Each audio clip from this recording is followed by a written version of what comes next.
Okay, we're on the Dewey property, and right underneath there is my dad's well cap that he left, and that was his water storage area that we used to store the water from our windmill.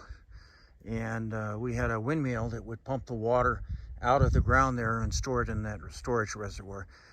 The brush has been cut down here for fire suppression, so I'm going to try to find our underground house. Well, we found the entrance to our underground house, and unfortunately we have done everything impossible to have access taken away from this so nobody falls in here and gets hurt. And we had paid a welder to weld this shut, and now what's happened is somebody came in with a welding torch and removed all our steel plating. So now we just have a large hole in the ground that we'll have to figure out how to cover up again. And the ladder that we had that went down there, of course, has been stolen. And so now this underground shelter has been rendered useless for its original task. And let me point out some of the features that this had. This originally had a fairly elaborate vent system that goes all the way down, and that had a cover on it that would not let nuclear particles in. A more sophisticated venting system was here, and again you can see the screening, and again it had a cap system with filters.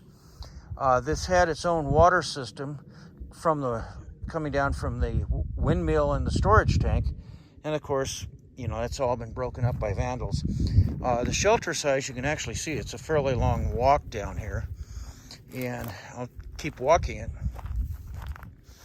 The shame is this could have made somebody a nice little, you know, second home or something. You can see the sheltering on the ground again, more air ventage. The shelter, again, coming back, you can see the size of this. It's a fairly extensive underground shelter.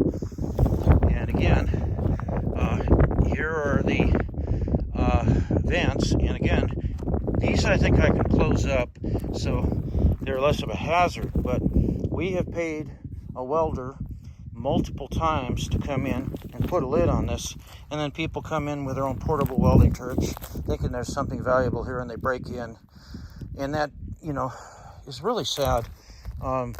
My dad was a mechanical engineer that did a lot of design work to make this completely self-contained, and obviously was designed with surviving a nuclear attack, radiation, but also he had food stores in there and things like that.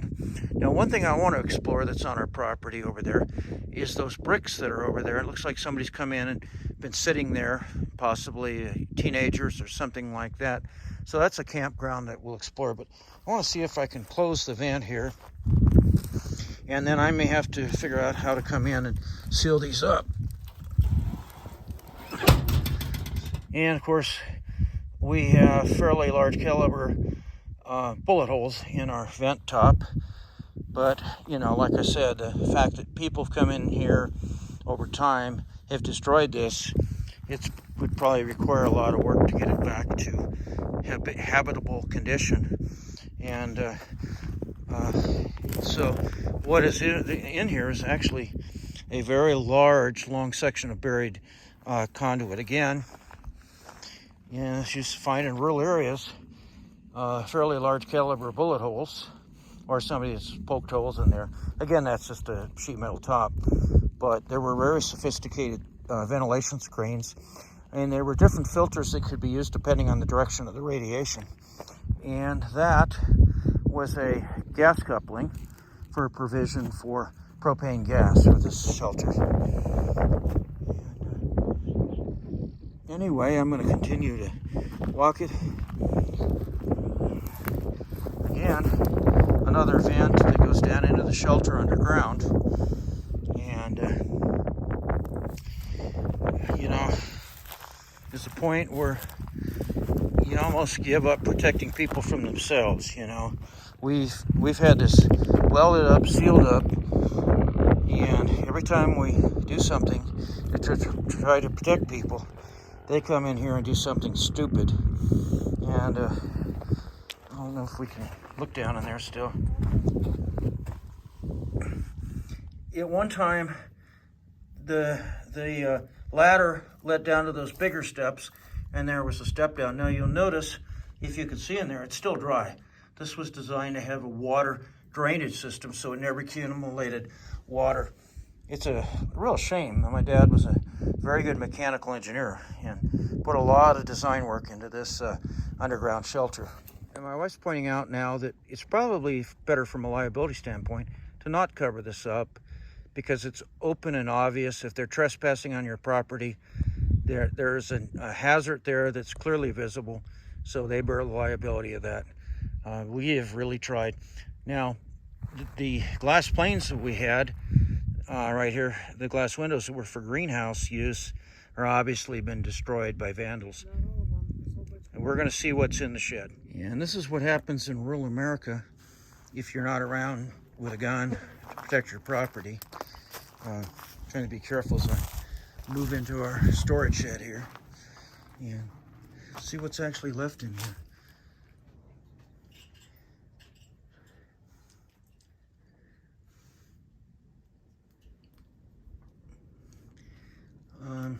Not much left.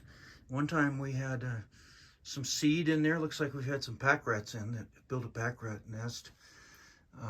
Looks like the shelving where we stored some of the farming implements and tools and everything, those are all long gone. And